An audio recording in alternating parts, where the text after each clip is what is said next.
Muy buenas tardes, estimados amigos. El día de hoy, miércoles, grabamos programa para mañana. Sin embargo, el conteo electoral, con la diferencia tan mínima que existe a segunda vuelta, nos pone en una disyuntiva. Tenemos que ver qué pasa y vamos a analizar los escenarios electorales.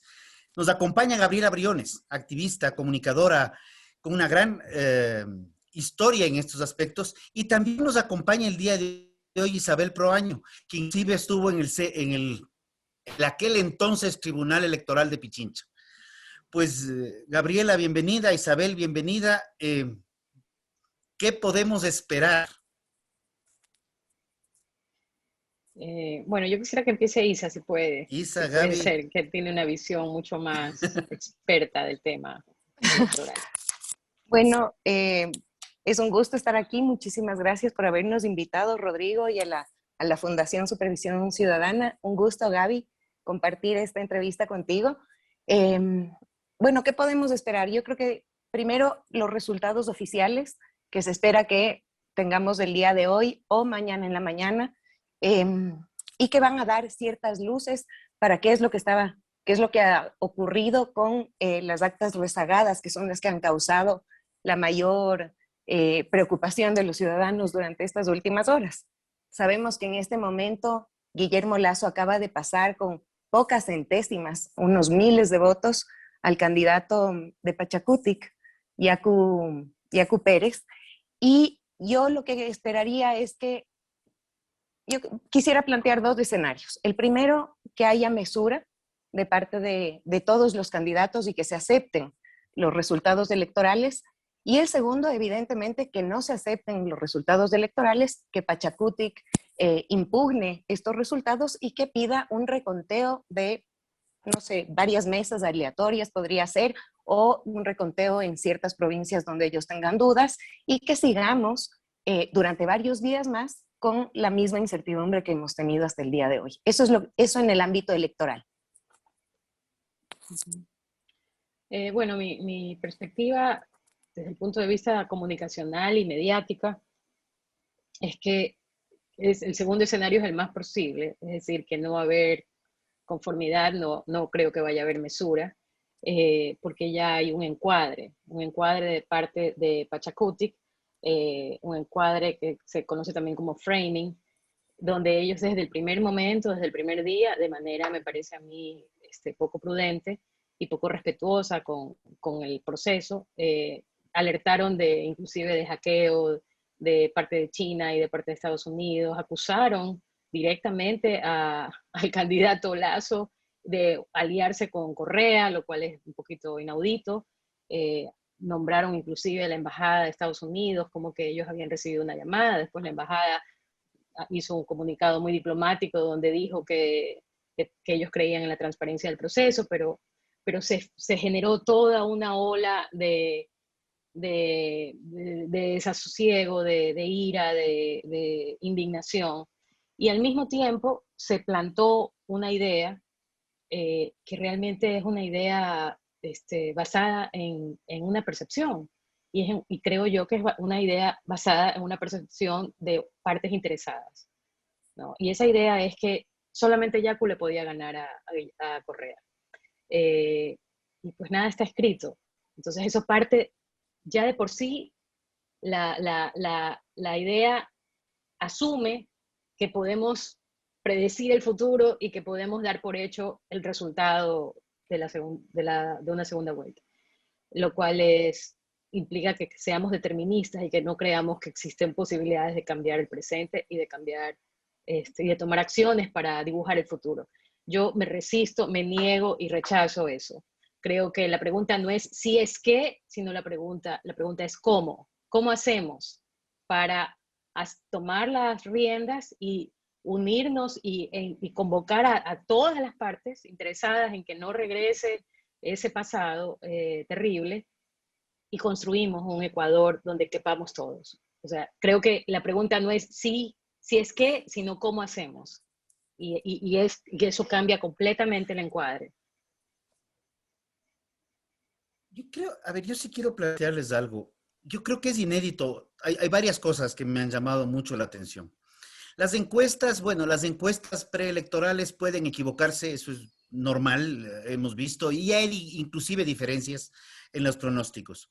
Sin embargo, en este proceso, los dos exit polls diametralmente opuestos dieron resultados muy coherentes entre ellos. Entre sí. Y el conteo rápido se fue por otro lado. A lo largo del proceso electoral, creo que el candidato Pérez, el candidato Lasso, el mismo candidato Arauz, el candidato Hervas, todos, más bien han validado el proceso y a pesar de tener un Consejo Nacional Electoral que ha pasado por todas las cosas extrañas y accidentes posibles, pues el proceso se dio sin cuestionamientos. En este momento ya estamos cuestionando a los vocales, a los no vocales, a quién se alinea el uno, a quién se alinea el otro. Y bueno, cada uno tiene su historia. Y curiosamente, la presidenta del Consejo Nacional Electoral, su historia nace desde las líneas de Pachacutic. Cuando se alió Pachacutic con Alianza País a los inicios del 2007, o a 2006, 2007, inclusive ocupó cargos en la Asamblea, ocupó cargos en el Ministerio de Agricultura, y ahora es el mismo Pachacutic quien la cuestiona. ¿Cuál es su lectura al respecto? Realmente aquí es como que aceptamos todos los resultados en tanto y en cuanto me favorezcan. Si los resultados no me favorecen, ya no les aceptamos. Entonces, ese tipo de democracia o ese tipo de percepción de democracia a mí sí me preocupa de sobremanera y lo digo abiertamente. No sé qué opinan ustedes. Yo estoy de acuerdo contigo en el sentido de que hay estas dos inconsistencias en los exit polls frente al tema del conteo rápido del Consejo Nacional Electoral. Y sí quiero poner también un tema de responsabilidades sobre los sujetos políticos que deben hacerse cargo de este tipo de cosas. Y quienes son los responsables sobre este tema, evidentemente, es el Consejo Nacional Electoral, con Diana Tamainta a su cabeza y los consejeros que son quienes han dirigido el proceso. Cada uno tendrá más responsabilidades que los otros. Hemos visto que durante todo el proceso, a lo largo de estos años, ha sido una relación muy tensa frente a una mayoría que se armó cuando entraron y dos consejeros que se quedaron fuera. Luego eso ha ido variando. Vemos que la actuación de Diana Tamainta ha sido muy errática a lo largo de estos 2 años, por ponerlo en buenos términos.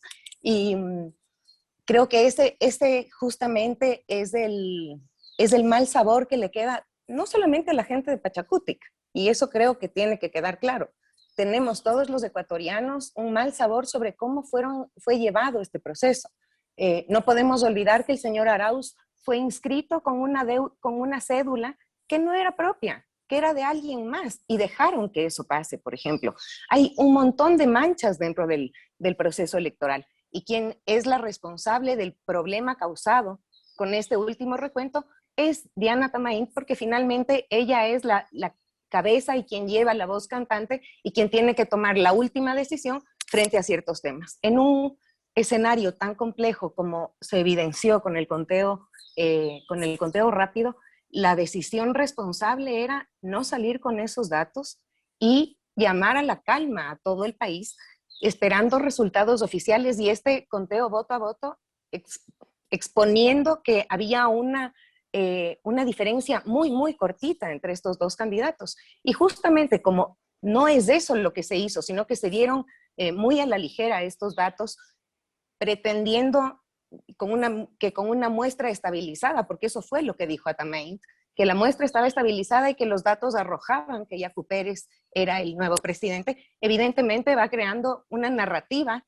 que lleva a la gente a lo que dijo Gaby, a decir, bueno, dentro de las dos posibilidades que teníamos para jugar, nosotros, quienes votamos por Lasso, vamos a apoyar a Yacu y todos nos lanzamos para allá. Ahora, sí creo que hay que hacer un llamado al fondo democrático que tiene una elección. Y no es, he oído en distintos espacios varias propuestas como que Lasso renuncie. No es posible. El juego democrático tiene ciertas reglas. Una de esas reglas es que ningún candidato puede renunciar.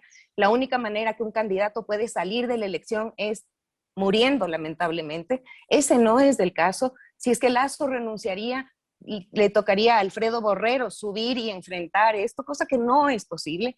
Y entonces tenemos que jugar con quien tiene en el final del reconteo la mayoría de votos. Ese es el juego democrático. Nos guste o no nos guste, no, sea Yacu o sea Lasso. Y tenemos que jugarnos, sea Yacu o sea Lasso, por el anticorreísmo, creería yo, por pelear contra que esa dictadura corrupta de Correa y sus secuaces no regrese a gobernar el Ecuador. Creo que ese es el objetivo. Una sola observación, Gaby, antes de darte la palabra, pero si estuviéramos en un escenario en el cual hacemos elecciones para que uno de los candidatos, indistinto el nombre, renuncie y vamos a solamente a designar quién es el próximo presidente o alcalde, pues en ese caso estamos regresando a la monarquía, pues si nos ahorramos todas las elecciones, el gasto, los contagios, el tema de COVID, etcétera, etcétera. O sea, estamos en democracia y en democracia se respetan los procesos y aunque no nos agraden los resultados, se respeta el resultado. Y perdón que haya hecho esta intervención, Gaby. No, no. Sí, y creo que la, la clave de cada uno de los actores, digamos, la clave que deberíamos de tener en cuenta y que no creo que la están ejerciendo todos los actores, incluyendo los ciudadanos, es la responsabilidad. O sea, es realmente triste. Para mí es muy triste la irresponsabilidad de los candidatos. Bueno, yo no tengo ningún problema en decir el nombre, es decir, de Pachacutic y de Yacu Pérez y de Manuela Pic, de no esperar a que estén los resultados finales, sino que cuando ellos comienzan a ver que la tendencia es desfavorable a ellos, comienzan a acusar, a denunciar y a gritar fraude. Eso no es responsable, eso no es prudente. Y generan toda esta ola, no solamente en las redes sociales, bueno, si WhatsApp es una red social, tendría que ser en todas las conversaciones. O sea, genera una ola de desesperación, de indignación que no le hace ningún bien ni al Ecuador ni a la democracia. Y la inmadurez de todos, incluyendo de muchísimos periodistas, de muchísima gente que hace opinión, que creen que esto es como, quítate tú para ponerme yo. O sea, entonces, ¿para qué hacemos lo que tú estás diciendo? Entonces, ¿para qué hacemos elecciones? Si no creemos en la democracia, entonces, de una vez, hagamos un concurso de simpatía y que gane el más simpático. O votemos en las redes sociales. O sea, no hay ningún tipo de madurez, ningún tipo de conciencia de que cada palabra que decimos puede tener hoy en día realmente una cosa que lo diga alguien inclusive anónimamente puede incendiar un país y no hay la más mínima responsabilidad, no hay la más mínima consecuencia, es decir, somos inconsecuentes, no podemos pensar un poquito más allá de qué es lo que va a generar las acciones o las palabras que decimos. Hay muchísima gente que no se toma el trabajo de ver cómo funciona el conteo y simplemente dice, uy, pero qué raro que se estén demorando tanto en el 10% y el 90% lo hicieron rapidísimo. Pero por lo menos investiguen cómo se hace para revisar el voto a voto, precisamente porque es una cuestión manual, porque estar revisando, o sea, sería mucho más fácil si no viviéramos en una democracia. Y yo creo que mucha gente eso es lo que quisiera. Y es muy lamentable, es muy peligroso. Gracias, no, más bien creo que les dejo la palabra a ustedes. Esto está, a mí en lo personal me preocupa lo que tú dices porque hemos inclusive oído o leído tweets con declaraciones de que levantamientos, un octubre regresará con peores consecuencias. Octubre negro, octubre del 2019 le costó al Ecuador alrededor, según datos del Banco Central, alrededor de 830 millones de dólares, sin perjuicio del daño que se hizo hacia afuera, hacia los mercados, hacia los productores ecuatorianos. a que estamos saliendo de un año de pandemia, un año muy complejo para la economía, en la cual creo que hay cosas que han sido positivas, como poder crecer en agroexportaciones, pero en estos últimos 2 días estábamos con un riesgo país de menos de 1.000 y ahorita estamos ya por los 1.270. Ese riesgo país influye directamente en la confianza de la inversión que tan necesaria es para el Ecuador. Realmente, el proceso electoral se va a resolver con un voto más, un voto menos, un porcentaje más, un porcentaje menos. Pero la pregunta es, las heridas de octubre no están sanadas. ¿Cómo vamos a afrontar una segunda vuelta? E indistinto, y esto de aquí voy a ser muy enfático, indistinto de quién gane la segunda vuelta. ¿Cómo afrontamos el Ecuador de mañana? Porque no podemos seguir de coyuntura en coyuntura o de pelea en pelea. Los intereses son válidos y los intereses deberían ser pro país, no intereses particulares, indistinto de quién sea el actor. Pienso que las grandes crisis generan también grandes oportunidades. Y el escenario que vivimos ahorita es un escenario realmente complicado, difícil de enfrentar, especialmente por la amenaza que tú dices de un regreso del octubre negro del 2019, Rodrigo. O sea, si es que esa es la amenaza y si es que esa es la manera en la que el movimiento indígena y Yacu Pérez piensa gobernar y generar presión, creo que es muy difícil eh, que vaya él también a generar los apoyos que necesita, incluso si es que pasa la segunda vuelta. O sea, Quito vivió en octubre un tema en el cual los quiteños nos sentimos agredidos y no creo que los quiteños estemos dispuestos a permitir esto cada vez que hay una discrepancia en temas democráticos o de la asamblea o electorales. Tenemos que dar el paso siguiente y creo que hay que empezar a pensar no solamente en cómo vamos a enfrentar una segunda vuelta, tanto si es con Guillermo Lasso como con Yacu Pérez, a pesar de que en este momento ya Guillermo Lasso acaba de pasar a Yacu Pérez y creeríamos que si es que hay mesura y madurez por parte de los actores políticos, ese es el resultado que se debería aceptar. Aún si es que no es así, yo creo que todavía hay espacio para que se siga dialogando, siempre y cuando el movimiento indígena mantenga la paz. Nosotros creemos que hay que defender el voto, estamos absolutamente de acuerdo en que viniendo desde el sector que venga, yo seré la primera en salir a defender el voto de Yacu Pérez si es que es necesario, o de Guillermo Lasso si es que es necesario, incluso a las calles como lo hemos hecho muchísimas veces antes. Pero el tema está en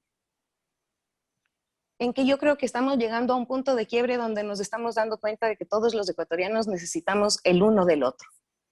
Yacu Pérez necesita de Guillermo Lasso, necesita de la izquierda democrática que tiene ahorita una representación importante para ir generando una base de gobierno que sea lo suficientemente amplia como para que le permita generar condiciones para tener un buen gobierno, condiciones de gobernabilidad.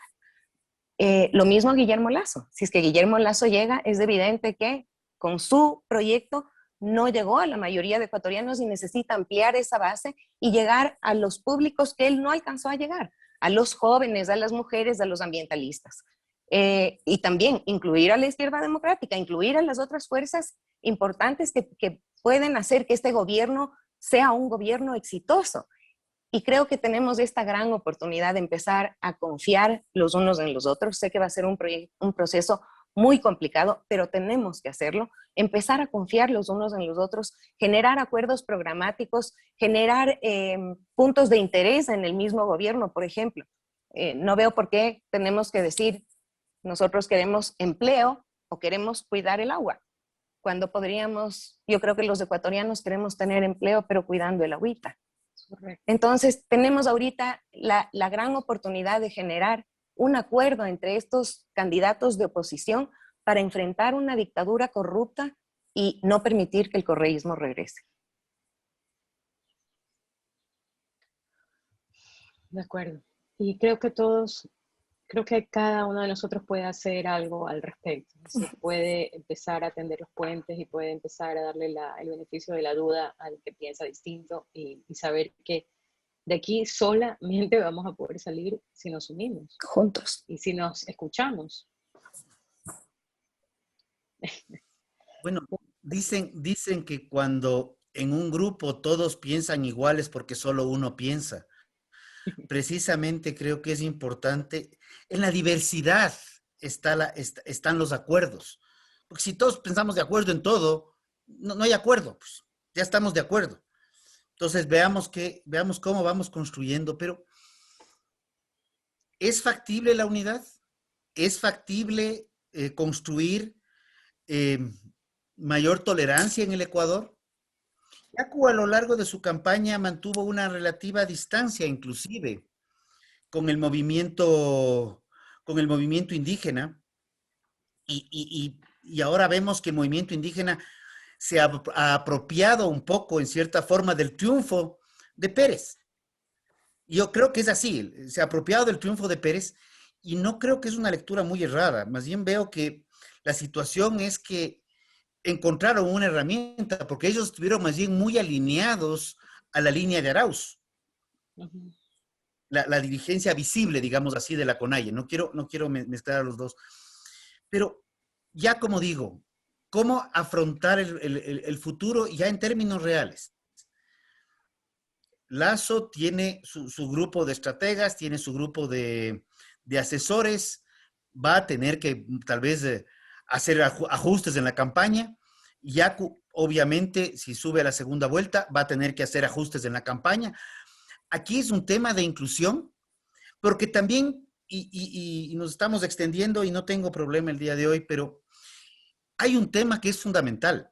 El Ecuador no tiene ninguna mesa servida.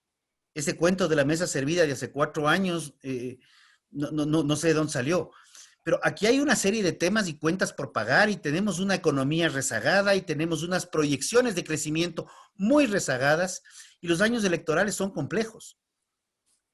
¿Cuál candidato también, o entre los dos, de ser el caso, o una coalición más amplia, poder llegar a generar la confianza que genere el empleo?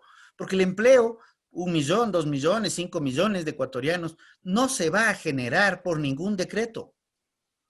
¿Qué visión tienen ustedes de cómo puede ser el futuro presidente, o qué tendría que hacer el futuro presidente? No le pongamos nombre. Bueno, yo creo que lo que pasa es que para que llegue a ser presidente, creo que hay un paso, ¿no? Y ese paso ese creo que va a ser el paso difícil. Y creo que el enfoque debe ser que si el candidato que está en la segunda vuelta es Guillermo Lasso, y todo el mundo ya lo da por perdido, es decir, ya si llega más o menos, si llega a la segunda vuelta, ya nos fregamos. Eso es lo que han posicionado en estos 2 días, 3 días. Él necesita ganar, porque si no gana él, todos, de verdad, todos, digamos, el 70% de este país que está en contra del proyecto totalitario y de venganza, que es el proyecto de Correa, bueno, no sé a dónde nos vamos a ir. Y Yacu Pérez necesita salir como un héroe. Él puede ser el gran héroe, pero su grandeza no va a pasar por movilizaciones y por violencia y por llamo a la paz, pero voy a cerrar las carreteras y voy a hacer bulla. Su heroísmo y su imagen va a pasar por la conciliación, va a pasar por sentarse, por hacer algo que tal vez le va a generar algún tipo de reclamos de parte de la línea dura y de la CONAIE y del movimiento indígena, pero que podría ponerlo a él como un Mandela, digamos. Él va a tener que salir de su zona de confort, porque su terreno es el activismo, ese es su terreno, el terreno donde él está cómodo, por eso es lo primero que él hace. El terreno de Guillermo Lasso es, es el escritorio, digamos. Él no es un activista. Entonces, bueno, el del escritorio va a tener que salir a la calle. Y el de la calle va a tener que sentarse en el escritorio, con el del escritorio. O sea, tenemos que encontrarnos en la mitad. Y para eso van a tener que haber personas en las que confíen ambos que puedan tejer un puente. Pero si no pasa eso, si los líderes no nos dan el ejemplo, sino que hay una polarización dentro de estos, dentro de los que estamos en contra del enemigo común, hay una división, hay una polarización, imposible pensar que el próximo gobierno va a poder generar las condiciones para que venga la inversión, para que haya empleo, para que haya desarrollo, para que haya paz. Imposible, imposible. Y yo no creo que en el supuesto de que Yacu Pérez fuera el que llegara a la segunda vuelta, yo no creo que la tiene fácil, la tiene ganada. Porque además todo lo que está pasando en este momento y todo lo que está haciendo, lo único que está generando es que ¿sabes quién gane? El voto nulo. Porque la gente, hay mucha gente que está viendo con terror la actuación de Pachacutic, con terror. Y toda la gente que vivió y que sufrió los 10 días de octubre de 2019, no quieren eso. Y hay gente que piensa, bueno, la verdad es que Arauz, o sea, hay gente que estuvo de lo más bien con Correa y que ya no quiere a Correa, pero si tienen que elegir entre octubre de 2019 y un correísmo que aparentemente es light, a lo mejor se van a ir por eso. O sea, la situación es verdaderamente dramática, verdaderamente dramática. Entonces, si Yacu Pérez quiere ser el héroe de esta historia, va a tener que salir de su zona de confort. Y por supuesto que tiene todo el derecho de pedir las revisiones y estar 100% seguro y contento y tranquilo con el resultado. Nadie está diciendo lo contrario. Pero de una manera verdaderamente pacífica, realmente pacífica. No digo la palabra paz, pero estoy diciendo, digamos, pero toda mi gente está llamando a movilizaciones y a cuestiones que sabemos y que está amenazando además con el tema de octubre. O sea, eso es una amenaza, y eso es una amenaza de violencia. No nos hemos olvidado. Entonces, él tiene la oportunidad de ser un héroe. Y él es joven, él tiene toda la vida política por delante. Él puede realmente salir su supuesta pérdida o no ganancia puede ser un triunfo, el triunfo mayor, porque hacerse cargo de este país realmente va a ser algo titánico. Y a lo mejor para él la mejor opción va a ser el héroe de la historia. Pero tiene que salir de ese espacio en el que él se siente más cómodo. Y todos creo que van a tener que hacer eso, como dijo la Gaby súper acertadamente. A Lazo le va a tocar hacer lo contrario. Él va a tener que aprender a salir del escritorio, a oír, no a salir a decirle a la gente lo que él quiere que la gente le escuche. Él va a tener que salir a escuchar a la gente, a aprender a escuchar a la gente.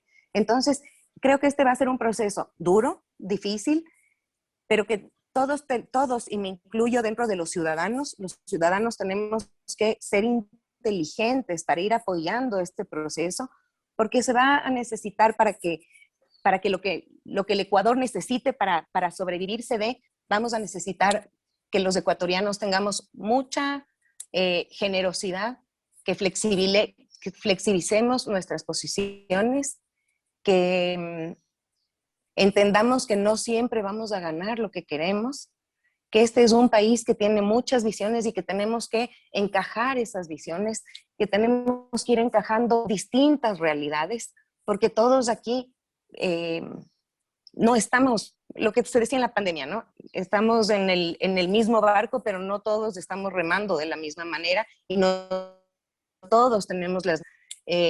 entonces tenemos que generar estas condiciones para todos va a ser incómodo, pero creo que el momento ha llegado en el cual o los ecuatorianos entendemos que es necesario hacer este tipo de renunciamientos para ganar mucho más o vamos a perder el país. Esta es nuestra última oportunidad. Yo quiero pedirles un favor a las dos y agradecerles definitivamente. Pero me ha encantado el concepto de remar, porque para remar estás en el agua. Y para poder remar en una misma dirección, los dos remos o los dos lados tienen que estar perfectamente bien sincronizados, el de la izquierda y el de la derecha. Caso contrario, el bote puede seguir dando vueltas en su propio círculo. Y creo que el país sí puede remar hacia un futuro mejor, entre derechas, izquierdas, por el centro. ¿Qué mensaje nos podrían dejar? Porque ya los tiempos sí no nos perdonan. ¿Qué mensaje nos podrían dejar como algo para el futuro, para el Ecuador que todos queremos, el Ecuador que soñamos, un Ecuador de desarrollo, un Ecuador con empleo, un Ecuador sin corrupción, que es uno de los trabajos principales que hace la Fundación?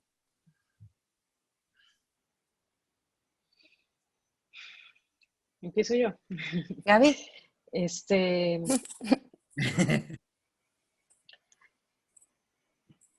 bueno, el mensaje es lo que dije antes un poco, ¿no? Es la única manera en que salgamos de esto, usando la analogía maravillosa que puso Isa de remar, es que rememos en la misma dirección. Pero para hacerlo vamos a tener que salir de nuestra zona de confort y vamos a tener que acercarnos un poco hacia la otra posición para escuchar y darle el beneficio de la duda. Y en el caso de Guillermo Lasso, tiene que salir de su zona de confort, que es la parte racional, y tiene que conectarse emocionalmente, y tiene que escuchar a la gente y tiene que dar un giro de 180 grados de su campaña. Y en el caso de Yacu Pérez, tiene que salir de su zona de confort, que es la emoción, que es la emotividad, y son las calles, y es el activismo, y serenarse y sentarse a conversar con los que normalmente él no conversa, digamos. Es la única manera. No podemos hacerlo por separado. Tenemos que hacerlo juntos. Así es. Isa. Yo haría un llamado a los ciudadanos y especialmente en este momento a Yacu Pérez para que mantengamos la calma y la serenidad. Creo que es súper válido y viniendo de un organismo electoral como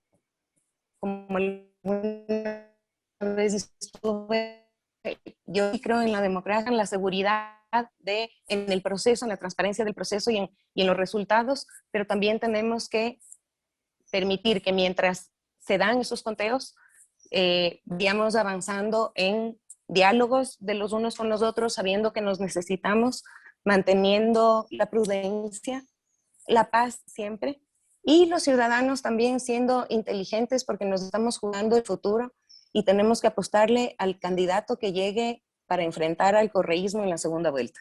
Sueño con un país que por primera vez creo que es posible construir, no porque haya habido la voluntad necesariamente, pero sí una necesidad. O nos unimos o nos hundimos. Y creo que creo que ese va a ser el primer punto para que los ecuatorianos aprendamos a convivir mejor, a escucharnos y a construir en lugar de destruir. Y por primera vez podamos tener un gobierno en el cual podamos contar con los mejores representantes en una elección, cada uno desde su área de expertise, el área que más experiencia tengan, para conseguir que este país se salve y tener el Ecuador, volver al Ecuador que todos soñamos. Bueno, pues, Gabriela, quiero agradecerte profundamente el tiempo, el espacio, tus comentarios y opiniones. De igual manera a ti, Isabel.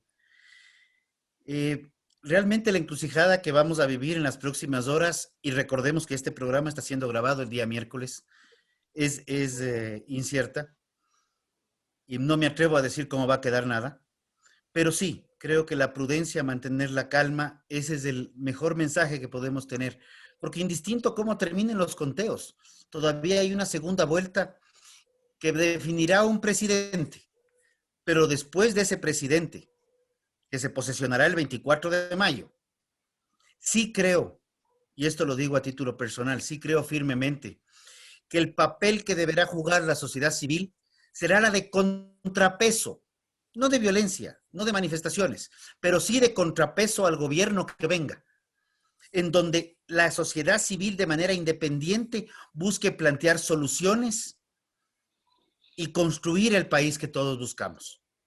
Megadiverso, multinacional, pluricultural. Ese país es el que tenemos que ir construyéndolo, y para eso requerimos mucha tolerancia. Estimados amigos, un gusto saludarles. No se olviden de nuestras redes sociales, Super Ciudadana E, tanto en Twitter como en Facebook y en Instagram.